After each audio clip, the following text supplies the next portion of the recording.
ক্রিকেটের সাথে কোকো ভাইয়ের সম্পর্ক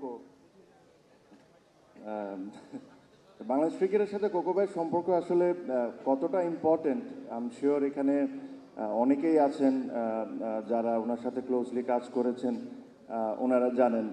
বাট আমি যে কোনো কিছু বলার আগে আমি কিছুদিন আগে একটা ভিডিও দিয়েছিলাম, ওনার বিষয়ে একটা কথা বলেছিলাম যে আমি এক্সট্রিমলি সরি যে ওনার বিষয়ে আমরা এত বছর উনি এত অবদান রাখার পরও আমরা কোনো কিছু বলতে পারিনি, অ্যাটলিস্ট আমি তো বলতে পারিনি। এটাই আমার ভিডিওতে মেসেজ ছিল।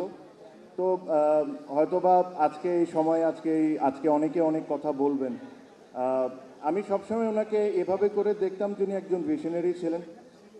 ছোট থেকে ছোট জিনিস, বাংলাদেশের প্লেয়ারদের জন্য কি দরকার না, এই জিনিসগুলো উনি প্রত্যেকটা জিনিস খেয়াল করতেন। আমার এখনও মনে আছে, আই এম টকিং অ্যাবাউট 2002-2003। এখন আমরা এই গ্যাটারেট খাই, স্পোর্টস ড্রিঙ্ক।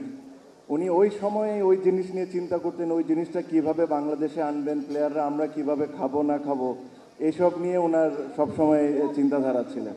আর ওনার ক্রিকেটের অবদান ইজ ইমেন্স। আপনি মিরপুর স্টেডিয়াম থেকে নিয়ে শুরু করে you name it, you have done a lot of things.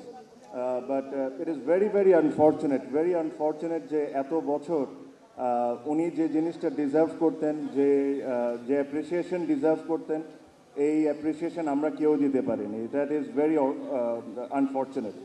Secondly, আমার এখনও মনে আছে, আমি আমাদের মরহুম বেগম খালেদা জিয়ার কাছে গিয়েছিলাম আমার বিয়ের ইনভিটেশন নিয়ে।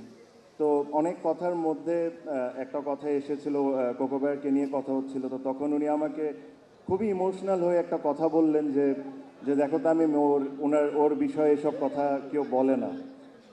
আমি ওনাকে ওই দিন অ্যাকচুয়ালি বলেছিলাম যে না, আমি বলবো, but unfortunately I also failed. আমারও এত বছরে ওনাকে নিয়ে পাবলিকলি যেভাবে করে অ্যাপ্রিসিয়েট করা উচিত ছিল, ওটা আমি করতে পারিনি। ওটার জন্য আমি ক্ষমাপ্রার্থী ওনার ফ্যামিলির কাছে। বাট আমার কাছে মনে হয় দিস ইজ কোনো না কোনো কিছু সবসময় একটা রাইট টাইম থাকে, আর probably this is the right time যে ওনার ক্রিকেটের অবদানটা কত বড় এটা সবাইকে বলে দেওয়ার। আই এম শিওর আমার মতো আরও অনেকেই আজকে বলবেন। বাট বাংলাদেশ ক্রিকেটে আরাফাত রহমান কোকোর অবদান আজীবন মানুষ মনে রাখবে। যতদিন বাংলাদেশ ক্রিকেট থাকবে, আরাফাত রহমান কোকোর কথা সবাই মনে থাকবে। Thank you very much.